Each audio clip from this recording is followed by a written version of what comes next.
What's up, everybody? My name is Lee Shaner, and you're tuned into You Feel Me.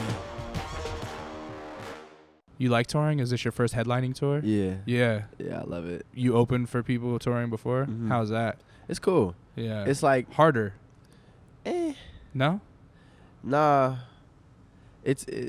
Parts of it are harder. Like sometimes you get the short end of the stick with sound checks. Oh, yeah. But other than that, like I feel like the dynamic of tour life is like if you're all in the van together, then the dynamics switch. Like I'm the headliner and I'm like the captain of the musical shit, but I'm also the youngest. So now everybody got to kiss your ass. Yeah, No, it's like it's never like that, you know. Yeah. And then there's the tour manager, and he's real captain of like Mm. us as people getting to where we need to go. Keeping Yeah. everybody on point. Yeah. As far as the sound check goes, when you're like the opening act, I found the trick was bring a 6-pack of beer with you for the sound guy, you know what I mean? And then they'll make sure your shit sounds on point. Like during the sound check, I'd be like, oh, what do you drink? And they'd be like, oh, you know, I like this. I said, all right, I'll be right back. Word. Yeah. That's little tricks of the trade. That's a real good tip. The other trick, just pack all socks. Just only bring socks, because that's what you'll run out of. I did. You can wear your pants the whole time. Yeah. But if you don't got clean socks, you know what I mean? You get that foot rot. It's no fun. Yeah, you never have time to do laundry. I definitely ran out of socks. I'm on my last clean pair right now. Yeah, you put it on your rider. Put yes. socks on your rider, like your favorite Hanes white socks. That'll change your life. Yeah. So as far as like this being kind of the beginning of your headlining touring career, you know, it is a shock for some people and it's a surprise of like the actualities of touring. But could you see this being your life for the next 10, 15 years, like being on the road, being a road warrior? Yeah. Yeah? Yeah. It's satisfying to you? Yeah. Yeah, that's cool. Yeah. Do you get stuff done while you're on the road? Like, can you write? Yeah. You can? I mean, because I'm in the car so goddamn much. Yeah. That there's like really no choice. If I'm not sleeping, then I'm like, okay, I could think of something right now. Or I make beats on my laptop. So. Yeah. You make all your beats? Mm-hmm. Man. Most of them, like 94% of them. 90. That's very precise. That's a very precise calculation. You feel me? Yeah. That's amazing. How long have you been making beats? Because your beats are fantastic as well. Thank you. Yeah. I started making beats. So my mom was like she's been a teacher for a really long time. Yeah. Hey, same. And so, oh yeah? Yeah. True. Public educators, man, they make the best moms. Yeah, for real. Yeah. And are severely underpaid. Absolutely. But so your mom was a teacher and that got you to making beats somehow. Yeah, she had like one Mac in the classroom and it had GarageBand on it. So when I was in like grade school, I figured out how to get like the loops. Yeah. And then, you know, make like, okay, here's the drums, here's the bass, here's the synth line, the lead, and then like there's an A section, a B section. So I figured all that out. Yeah. And then I learned that you could pull up the keyboard function and then use the keyboard of the computer to make the thing. So it all kind of like, I worked on it from there. That's so tight. It's funny how some things never change.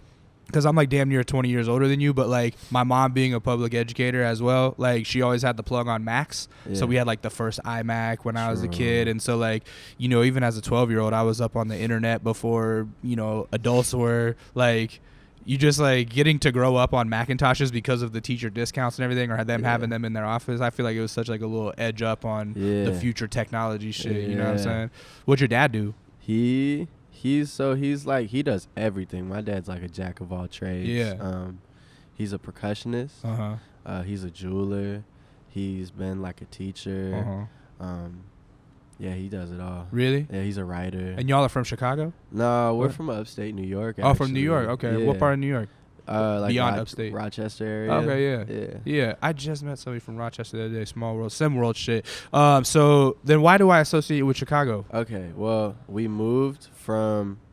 So first we lived in Brockport, New York. Yeah. Then we lived in Geneva, which is where Travis McCoy is from. Okay. And I just found that out. Yeah. Which is super sick. I was also just having a conversation about Travis McCoy like not but last week, bro, I swear. Yeah. He's so raw. You know Merce? Yeah. I was talking with Merce about him. Word. Yeah, because they like go way back too. Anyway, so you were in Brockport, Geneva, and then we moved to Evanston, which is Illinois. Like the first suburb north of Chicago. Okay, yeah. And then when the music started popping off, I was like, all right, I'm gonna take this to Chicago. Because that's where it is. Yeah, and now I live in Chicago. Okay. So why were your folks jumping around from place to place, just chasing jobs, or like was your dad getting music gigs and stuff like that, or what was it? Yeah, for a while he was working at SUNY Brockport. Okay. That's where my parents met. Okay. And then he had a business called the Fina Coma, which is like an African imports business. So he was bringing drums and art from Africa back to the States. Is your dad an immigrant? No. No. Okay. No. He'd sell it, and he had a location in Brockport, and then it expanded to Rochester, but then that business went under, and then that's how we made it out to Evanston. Okay. So what kind of music did you grow up with in the house with your dad being a percussionist? I'm picturing like Spearhead and shit. Oh man, I grew up with like everything, because he taught me from a really young age like traditional African rhythms. So I grew up knowing about like polyrhythms and stuff, not even really knowing what they were, but like innate understandings of like it's just ingrained in your DNA. Yeah. So there was that. I grew up doing a lot of capoeira. Oh yeah. So from him also. So there was a lot of like traditional Brazilian music being played. Yeah. But then also like hella Bob Marley, a lot of Beatles, Jimi Hendrix, Mickey Hart. Like I never listened. He was the drummer for the Grateful Dead, right? Yeah. I never listened to the Grateful Dead, but I always listened to Mickey Hart. Okay. Yeah, just a lot of everything. Yeah. That's interesting, because you could hear that kind of hodgepodge in your own personal, like, you know, talking about influences is so boring, I think, but like you are somebody where it's like necessary, because like where the fuck does this come from? You know what I mean? It is such a hodgepodge, and it is like, I would say people call you a rapper, but it's not like run-of-the-mill traditional rap in any sense. You're more of a crooner almost, you know? Like everything kind of has pop melodies to it, but world beats as well. Yeah, real R&B shit. Yeah. Word. So mom being a teacher, does that mean you were a good student? No, I was a terrible student. Did you go to school at the school that she taught in? No. Oh, okay. No. I had to go to the school that my mom taught in, and so I never got the attention. I would get sent to my mom's room. Yo. Was that like, did you end up like enjoying that more, or was that more of like not a hindrance, but like, damn, like I got in trouble again, and now my mom knows instantly. Because I grew up listening to rap music, so I had a fucking dirty mouth from the time I was a kid, so I was always getting in trouble for cussing. Yeah. And then they would just be like, oh, you know what? I'm just gonna send you to your mom's room. That she would be in there cussing at me like, what the fuck are you doing? We're at my school. Damn. And I'd be like, where do I get it from? But yeah, so funny. So I don't know if it was a hindrance. It was cool. In hindsight, I think it's pretty dope. Yeah. But yeah, so not a good student though? You didn't pay attention or what? I don't, to this day, like, I don't really know. Yeah. But, like, they were just, like, there are certain subjects that I really excelled in, like, always. History? Nah. Well, Writing? Yeah. Yeah. Because, like, while my mom was a teacher, she was also, like, very avid reader. Yeah. Because really, I seen you walking in carrying books and shit. Yeah. Yeah. Real big into literature. So, like, from the time I was a baby, she was, like, reading to me and encouraging me to read and encouraging me to write. And, like, the same thing with my father. So, it was coming at me from both sides. So, that just, like, in school, that's where I really, really took flight, was, like, you know, writing. Yeah. But then when it came to, like, math, I don't have a good understanding of math. It's just like my brain isn't, I don't know if it's my brain wiring or like, it would just be like a thing where I just like check out. And especially in high school, I was always asleep in math class. Yeah. And like, just, not good at the math. I feel you. Yeah. So did you start writing at a young age then? Were you writing poetry and stuff as a kid? Yeah. Songs and stuff. Songs already. Yeah. You got brothers and sisters? Yeah. How many? 6. You're one of 6? I'm one of 7. You're one of 7. Okay, yeah. That my math is bad too. Apparently, I'm 7 of 7. I got it tatted on my. You're the last one. Yeah. So you're the baby of 7. Yeah. What's the age difference between your oldest sibling and you? Like 21 years or something like that. Oh my gosh. Yeah. No, so you probably got like nephews that are older than you. Yeah, I got one nephew that's older than me. Shout out Diami. That's my guy. That's crazy. Yeah. So, I mean, were you much later in the group than the rest of them, or did you grow up having siblings in the house? Nah, well, there was like My youngest big brother was in the house for a little bit, but how much older is he? I want to say like 10 years older than me. Yeah. Yeah. So psychologically and sociologically, you're kind of an only child. You just happen to have 7 brothers or 7 brothers and sisters. Yeah. Or 6 brothers and sisters. Type shit. Yeah. Yeah. It was like a really interesting, because like you hear things about only children. Yeah. And like specific character traits. And and you have those probably. I have some of them, and they manifest themselves in like really odd ways. Yeah. But can you think of any off top? Yeah, man. I don't think it's like I'm not exactly sure about. I don't talk to a lot of people about it, but like, when I feel like people are giving me a lot of attention, it makes me like shrink into myself a little bit, because like growing up being aware of the only child complex, where like you always want attention and shit. I always tried to like fend that off, and since I was alone a lot, just like doing my own thing, like a lot of attention from it makes me feel really uncomfortable. Yeah, right. Which is ironic because I do this now. Right, because every day you're on stage seeking validation of some sort, really. Yeah. Right? I mean, that's where the root of it all comes from. It is like a look at me thing, even, I don't know. No, it's... Yikes. Yeah. Did any of your siblings end up musical? Yeah, we're all musical for sure, because like our father, he like always played drums. Of course. He's been playing drums for like 40 some odd years. Oh wow. So, every one of us grew up playing drums with him. Yeah. And you know, like one of my older brothers has like congas at the crib. Yeah. Yeah, everybody's musical. So beyond beyond like I don't even know the term, or like the different names of various African drums that you probably have come into contact with, do you also play like a traditional rock and roll set too, or like a jazz, like you play jazz drums or anything like that? No. I mean, I can definitely keep a beat and I'll get some shit off. Right. I got my licks here. But that's not what it was growing up. Yeah. Okay. No. Now, did you play in band in school or anything like that? I tried. Yeah. Yeah, but I can't read music. Oh yeah. And it just I just kind of ended up like the butting heads with the kind of elitist nature of that side of music. Yeah. Or maybe I'm just like a fuck off. Right. You're like, leave me alone, let me do my own thing. A little bit. Yeah. I've never really vibed with that.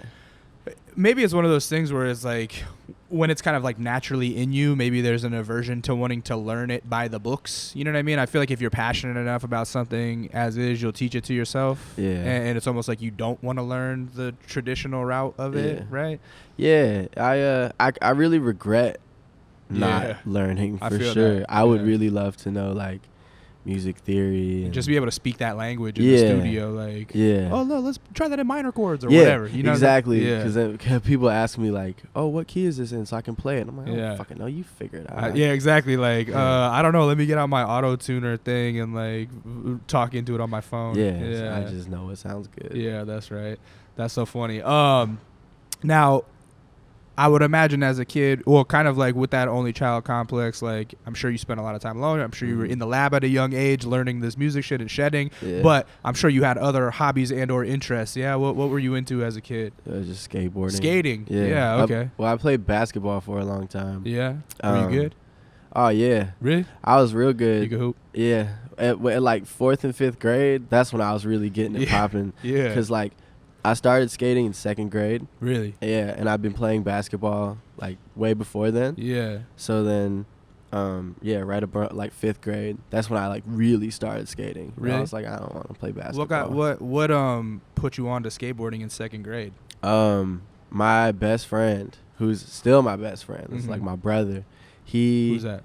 His name is Zach. Shout out Zach. Yeah, shout out Zach for sure. Shout out Zach. Yeah.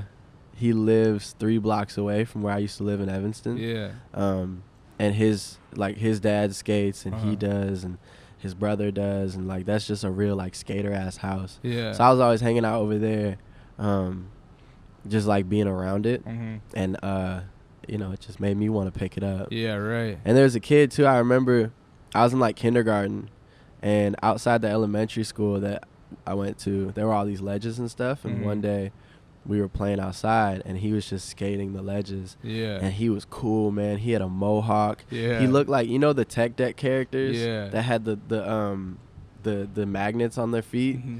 He looked like that, like literally. real life, he had corduroy pants, but there were patches all over him, and he had a vest on. And Yeah. he just looked raw. Yeah. I was like, damn, I'm trying to get like that. That's so funny. Yeah. I was the same way. So I grew up in Alaska, and I was the same way with snowboarding. Like, I used to ski as a really little kid, and then when I was about like 11, like snowboarding started coming in, and all the like cooler older kids, they would have like bandanas tied around their leg and like snowboarding in their dad's jeans. And I'm like, that shit looks so fire. Like, oh, I gotta get one.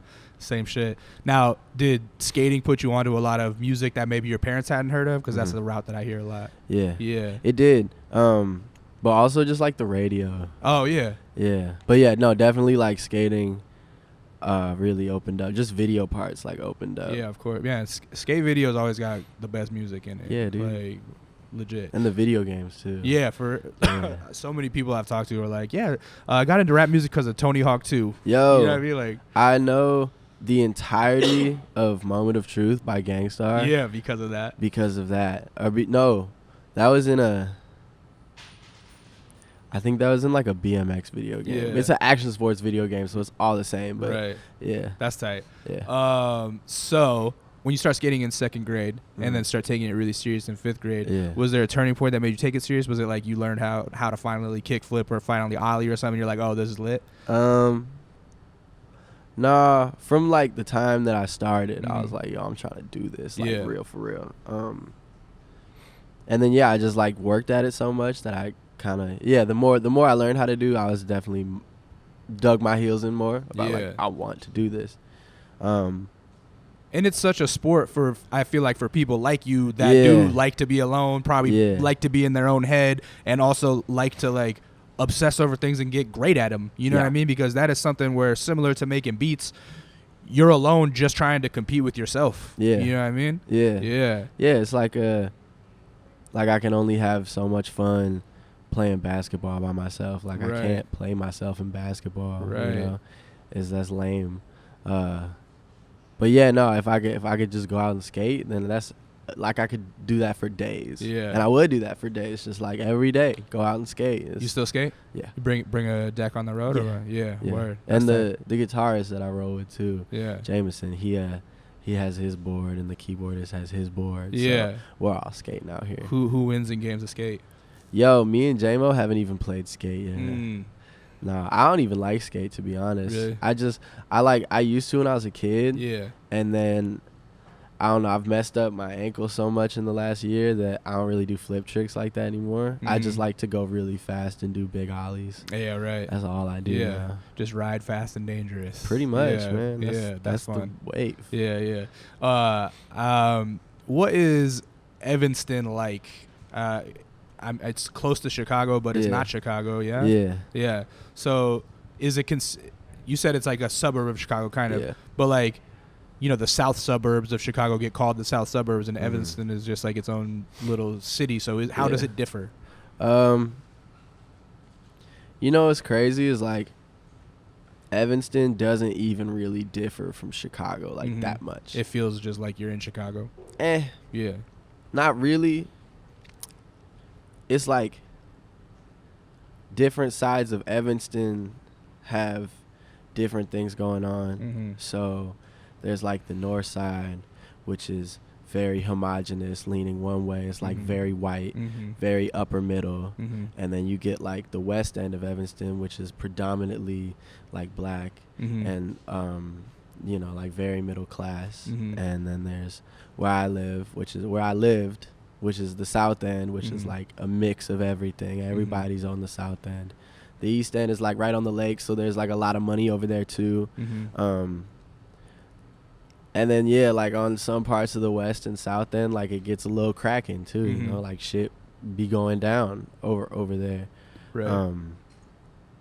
But and then there's like the downtown area, which is where like Northwestern is, and all the businesses are over there, and there's like pockets of businesses on each side of the city. But how it differs, I don't know. I think there's a lot of people in Evanston that are like, Evanston's so progressive and it's so liberal, and it's really just like the white people that you hear saying that a lot. Right. And it's the white people that like are trying to overcompensate for the shit that they know they can't rolling really up ignore. the windows when they're type in the wrong. shit. Yeah, like yeah. you lock your doors. Yeah, I see you. Mm-hmm. Yeah. So, being that Evanston is like the part of Evanston you were in was kind of like the mixed bag you said, where everybody kind of lived. Now, did that help you growing up as somebody of mixed ethnicity? Like, and did you ever have to like battle through times of like understanding your own identity as a youth? You know what I mean? Mm-hmm. Yeah, for sure. It definitely helped. You know, it's always nice to like see people that look like you, or see people that represent the parts that you see in yourself, mm-hmm. and that other people see in you. But yeah, also like I still struggle with that identity shit. Yeah. But yeah, you know, growing up, it helped. It was a help and it was a hindrance for sure. Mm-hmm. But I think that's like the same for everybody that's mixed, that lives like wherever. Mm-hmm. You know, there's always like the inner and outer dichotomy of like race relations. That's just where we live. Yeah, I mean, I don't know if I'm the right person to tackle this, but I'm very interested in this subject. But like, I feel like right now you present as like a black man. You got the locks going and everything, but I would imagine that if you cut your hair, you got bright like gray blue eyes. You know what I mean? People might mistake you for white passing. Yeah. Yeah. And so, what's that like? Like, do you feel more pressure to present as a black man, like so that you don't get mistaken for a white man? And I don't even know if that's the right question. And if it's not, we could cut it. That's cool. Yeah. Cause it's something that like I do think about. Yeah. It's crazy cause like when I'm out, I've had dreadlocks for so long. Yeah. And even when I cut them, like I still had a fro. Like yeah. So like I've been pretty unmistakably mixed. Yeah, for right. Like I haven't had short hair, like real short, since grade school when I wasn't even processing shit like that on a higher level. Right. It's like you don't got to think about that when you're that age. But I do think about that a lot now. I think like, yeah, I do have like some features and the complexion of a white person. Mm. I also think that some of my features like definitely point to the fact that I'm mixed. Yeah, absolutely. So like, and even having the locks and shit, like I definitely process like the privileges that I have. Mm-hmm. But yeah, no, I think I would definitely fly under the radar if I didn't have the hair. And also when I talk too, like I've had people come up to me and be like, I didn't know you were mixed until I heard you speak. Oh, and really? I'm like, what the fuck does that mean? What does crazy. What does that mean? I think it just means that I dropped the G's off of ing things. I don't fucking know, bro. It's like people say ignorant shit all the time and then leave us to process it. Yeah. It's whatever. You talk, I don't know, like you talk very normal to me. I talk normal, you talk normal, bro. you know what I'm saying? Like that's yeah. I wouldn't be like, oh wow, you talk with such an urban twang. Like you just talk normal. But anyway, what do I know? Yeah. I always find that kind of just the identity struggles and interesting to talk about, because obviously it's not something that I've had to tackle as a fucking cis white male, you know what I'm saying? But growing up with a lot of mixed friends and like, you know, my girl is half Filipino, half white. It's like there's that difference of cultures, you know what I mean? That like her dad couldn't understand like her mom's origins type of thing, you know what I'm saying? And like and particularly with immigrant families, you look at kids trying to like I feel like as a youth, you try to hide your immigrant parent, and then as an adult, you like embrace it and go, oh, fuck, what did I miss out on? You know what I mean? Because you want to be status quo as a kid. So, yeah. I'm sure it's a lifelong struggle, though, to understand ourselves. Yeah. It's getting better, though, because it's like, I don't know. I can't really help but be anything that I am or that I'm not. I am what I am, as Popeye would say. I am what I am, and that's all I'm ever going to be. So, that's right. You know, I'm just trying to. Yeah. So, in Evanston, I mean, you're young, like you're just getting out the house, right? Yeah. So like, were you touching on the Chicago hip hop scene that's been burgeoning for the last like, I don't know, 7-8 years, I guess now? Like, were you getting to like go into the city and see that as it was happening? Because there is a whole subsect of artists that I would say that you kind of like orbit around, that people will be like, oh, if you like Alan Kingdom, you would like Kweku. If you like Taylor, you would like, you know what I mean? Yeah. If you like Hurt Everybody, you would fuck with Kweku. Were you seeing those guys in the city? Nah, cause like I really kept to myself when I was a kid. So like I had the homies that I would hang out with in Evanston, but it was always like when I say I was really skating all the time or like really working on music all the time, like that's really all I would do. So like when the homies were going to parties or like where the homies were gonna go to shows, I was like, I'll be downtown. I'm gonna be on my board. But then as like I started actually working in the city, then I'd start running into people. Like I met Saba the first time I went to the studio, or the second time I went to the studio that I work out of now.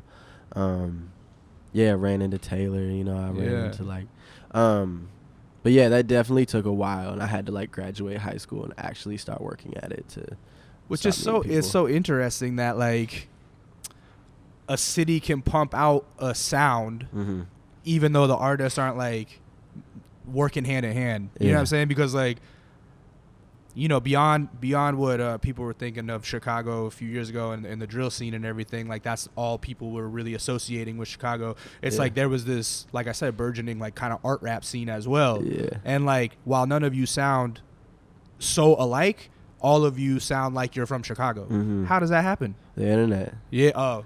That's how everybody sounds like everybody now. Yeah, that's it's real. Like the internet makes everything so accessible. That's real. Yeah, and it's like once you hear something, then everything else you've ever heard of that like lodges in your head kind of makes sense. You know what I mean? So when I grew up, I was listening to like Lil Wayne, and the things that influenced me most about him were like Rebirth and what's that song called? Me and My Drink.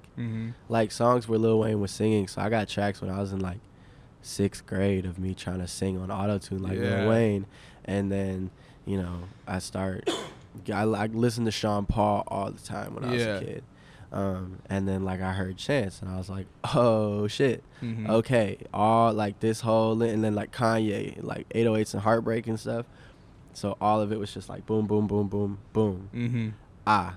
All this makes sense now, you know? And like it showed me really like not the limitations, but like the another ceiling broken type situation. That makes total sense. Now when you were out skating and kind of like the homies were out doing their other things, I would imagine like, you know, kids in high school go out and party or whatever. It sounds like you weren't into that. No. So did you ever get into drinking or anything like that? No. That happened after I graduated. Yeah. So after you graduated high school, did you move to Chicago right after high school? I like just moved to Chicago. Just moved. Yeah. So what did you do the first couple years after high school? I was just like, I eventually bought a car. Like I made enough money to buy a car. I saved up. Damn, you got the Lambo? Man, that's a weird flex, but okay. No, it's I got a bucket, bro. I love my car. I gotta do so much work on it when I get home. So that allowed you some little more access to the city and shit? But for a couple years I was just taking the train into the city. So it was just like, all right, bet, I'm out of school. My parents were like, we're gonna give you a shot at this, like you're good to go. Just do your thing, make you some bread, you know. So college was never in the plans? No, it was for a while. Were you going to go to Columbia? Probably, yeah. That was the only school I got accepted into. I just learned about that from Smino. Really? Smee was talking about like, and I went to Columbia and it was a scam or some shit. Like, and then I was talking to some of his backup singers and they're like, we all like, everybody in Chicago that's like a music artist goes to Columbia, Yeah, right. So I got accepted into Columbia out of every school that I applied to. But there was like a point in the winter of my senior year of high school that like blogs started taking notice of Pigeons and Plans, Yeah. I think that's where I seen you at first. Yeah, they were one of the first blogs to like actually put me on. So once that started happening, my dad was always like, you know, he's the musician, so he was always like, hey bro, like if that's what you got to do, chase it. Then you got to do what you got to do. But my mom was the more like, I want you to go to college. Yeah, you know, have a backup plan. Yeah, it's like I believe in you, but I also want you to have. That's like, how teacher moms are. Yeah, that's how mine was too. On some real like I'm just trying to look out for you shit. But then when she saw that people were actually paying attention, then she was like, oh, you should you should do this. Yeah. Like, yeah, go for it. Yeah, right. Yeah. That's great. So now both both the parents are on board. Yeah. And that's great. Do they come to shows when you're in town? Every time. That's tight. Every time. Hell yeah. Yeah, that's real cool. So what is it that gets the blogs to start noticing? Are you posting on SoundCloud or what are you doing? Yeah. I was on SoundCloud. Yeah, and what's the difference between the week before the media is picking up on you and the week after? Man, does the phone start ringing more? Nah, not really. Just like, the Twitter notifications be booping a little. But honestly, it was just like whenever I put out music, like I didn't have no manager. I didn't have anybody behind me but myself. So I was just going on to every blog. Like, this is part of the reason why I kept fucking up in class, because I was never paying attention. I was always trying to work on my shit. So if I wasn't writing, if I wasn't listening back to a song, then I was looking up blogs, looking up little labels, looking up finding every contact information that I could, copy, paste into the email, into the email, writing a little blurb. This is me. This is my project, sending it off. It's funny because I think I hit you up for my other podcast called Kinda Neat back when I first started hearing your shit.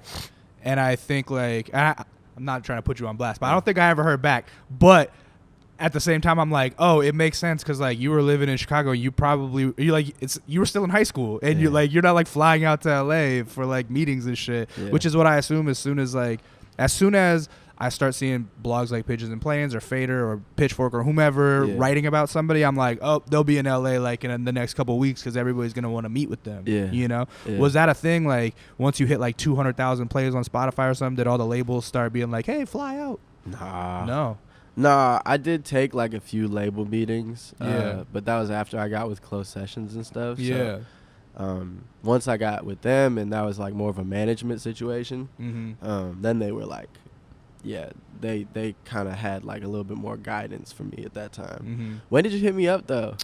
Fuck, it must have been like either 15 or 16. 16 probably. 16? Yeah. Word. Yeah, a long time ago. True. Yeah, but I've noticed that, like, you're kind of rare. You know what I mean? Like, you're not out here doing a bunch of interviews. You're not out here, doing all the press runs and everything. Like, I could see that you're just, like, burgeoning your own thing. And I respect that because I think, like, being your own press and, like, kind of, like, only picking your battles that makes sense for you, that's what's going to build the, like, long-term sustainability as far as building a hardcore cult fan base. You know what I mean? And that's more important realistically than any short-term money that a label could offer. You know what I mean? Yeah.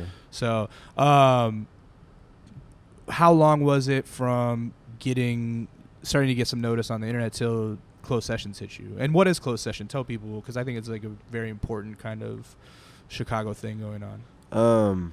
So Closed Sessions is it's like a label-ish entity. They call themselves an incubator, a talent incubator. There you go. In Chicago. So they were content creators first, though, right? Yeah. Through Ruby Hornet and Soundscape Studios, the owner of Soundscape and the owner of Ruby Hornet, Alex Fruchter and Michael Kolar. Yeah. They joined forces, and they just started having artists come through and record music in the studio, and then Ruby Hornet would handle the content, and then that's so interesting. I didn't realize it was Ruby Hornet. So back when I was an artist, like 10 years ago, I used to try to submit my shit to Ruby Hornet because they were like a poppin' blog back in the day. Yeah. I couldn't get no posts. Yeah, I can't remember if I did or not, but yeah, no like back shade. in like 2010 or something like that. True. Yeah, crazy. Yeah. So those guys hit you up. What do they say? Well, I hit them up actually. Oh, okay, yeah. Because my email game was ridiculous back then. Just CC and copy pasting, yeah. Yeah. Right. So I hit them with a EP that I put out through Pigeons and Planes, actually. Okay. And I was still in high school. It was like the winter. It's still winter. It was maybe like February. All this stuff had started happening around November. So I hit them up in February. I just released a project in January. I was like, this is my name. This is my project. I don't want anything from you. Like, I just want you to hear it so you know that I exist and you know that I know that you exist. Sent it to them. Maybe 3 days later, they hit me back, and they were like, yo, we want to meet with you. Like, or I know RTC or Alex, we just started going back and forth on the email, talking about what are my goals, what I want to do, where do I want to take this, what's my situation right now. And then I met with them a few times at the office, had a little studio session with Mike. Over a beat that was produced by Odd Couple, which is crazy because, like, growing up, like, coming up, hearing about Chicago and hearing all the music that was coming out of the city, like, his name popped up so much. And, like, I love so many of the songs that he had made that, yeah, no, it was crazy. I was like, I can't believe I'm rapping over an Odd Couple beat. This is wild. What a feeling. Yeah. And then, in March, they sent me a contract. That's tight. Yeah, and so now you put out, what, 2 records with them? 3? 3. All 3 of them. Yeah. 3. That's amazing. And how do they help you as, like, it seems kind of like a hands off the creative part label where they're like allowing you to kind of do whatever you want to do. So, and I ask this more for, like, you know, people who are out there on the come up and trying to figure out, should I go the label route? Should I stay independent? Like, what do they help you with? Just a lot of management stuff. Yeah. Yeah, because, like, I can only, on that side, like, I can only do so much. Yeah. I don't have that skill set.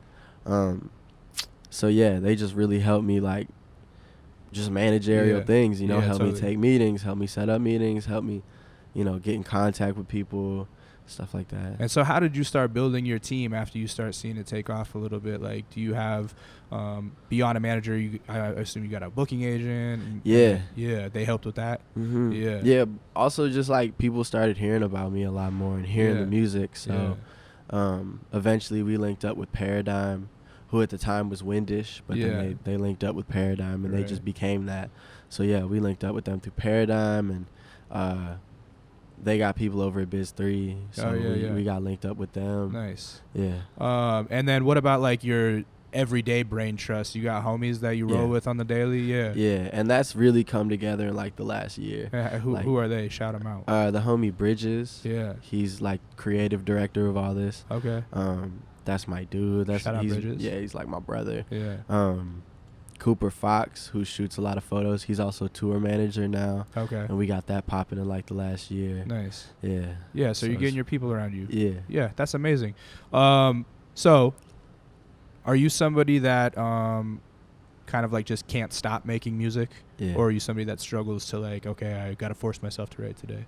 It just pours out of you? Nah, because when I force it, that's when it does get really not cool and not right. But when I just, like, relax and let it happen, I'm always good. You know, even if it's just an idea. Like, if I get something out, then it's a success. And it doesn't ever have to be a full song with me. But like, when I'm at home and I just roll out of bed, set up the demo mic and get the laptop going with a little bit of, like, Animal Planet. I started watching Prey. Or no, The Hunt. Oh, yeah. I put The Hunt on the TV and put it on silent. Yeah. And then I just record in the kitchen. Yeah. So the food's over here and The Hunt's over here and I'm in my underwear. And that's when the best songs come out. Right. Yeah. That's funny. I put on Animal Planet for my dog when we leave the house. True. I'm like, I'm going to put you in with these wilderness sounds so you feel at home, you know? So I feel like something must be bubbling soon, though, because I'm noticing that you're putting out some new music, some new singles. I think you've put out, like, 3 new singles or something, yeah? So this is, like, probably the lead up to a new record, yeah? And are you excited about it? Have you released the title? I don't really do a lot of research. I don't know the title yet. Okay, yeah. So are you still working on it as you're going? Yeah. Yeah, no shit. Yeah, it's a whole process. That's ballsy, putting out the singles before the record's done, yeah? Yeah, I mean, it's like, when I make a song that I know is going to be on the album, it's like, all right, cool, this is going to be on the album. So just release it into the world? Yeah, fuck That's it. funny. I was always the exact opposite. I'm like, oh, this is a banger. I got to hoard it until it's like perfectly mixed and mastered and I got a video for it. Like, that was always my shit. Like, don't let nobody hear it. That's real. Yeah. There are definitely a few songs that I have in the vault that I'm like, nah. Yeah, this is album. Yeah. Like, this ain't coming out. I see the long game. Yeah. So, but yeah. Yeah, so you're working. So when you get done with the tour, back to the lab? Yep. Yeah. Yep. Word, man. That's tight. You got quite the life going, man. You're a young dude living the dream. Yeah, I can appreciate that. And I appreciate your time, man. I appreciate yours, bro. They're already giving me the signal that we're done. Oh, so, shit. Yeah, it goes fast. I told you, once you sit down, it goes fast. But before we leave, tell the people where they can find you online, because your name is hard to spell. Hey, you can find me online anywhere you find usual people online. Twitter, Instagram, Facebook, YouTube. Gmail, if you can figure out the last word. Kweku Collins, spelled Kweku. No 2 Ks. Kweku. Collins, Collins, @ put that before everything. There you go. No underscores, no nothing like that. That's perfect. Nothing. And you heard it here first. It's pronounced Kweku. Kweku. I walked up to this man and said, Kweku, what's up? And I said, oh, fuck, that's the wrong. He said, that's the wrong enunciation. That's cool. Okay. It's all good. Yeah, I tried. I took my shot. Oh, yeah. So, that is what it is. But, yo, thank you so much for your time. I appreciate it. I look forward to the show tonight. Absolutely. My name is Lee. Some of you guys might know me as Intuition. You can follow me on Twitter at It's Intuition or one of my 4 fucking Instagram accounts. Who cares? And other than that, this was You Feel Me, presented by Skullcandy. And if you are excited about these headphones we're wearing, you can find a discount code after the show. Thank you so much for tuning in, and thank you to Kweku Collins. That is it. Thanks for tuning in to You Feel Me. If you want to hear more, go to skullcandy.com/music. Want a pair of headphones like the ones we used for today's episode? As a special thanks to our listeners, we're giving you 30% off your next Skullcandy order with the promo code MUSICYOUCANFEEL. That's MUSICYOUCANFEEL. Subscribe on YouTube or your favorite podcast app now to stay up to date on our latest episodes.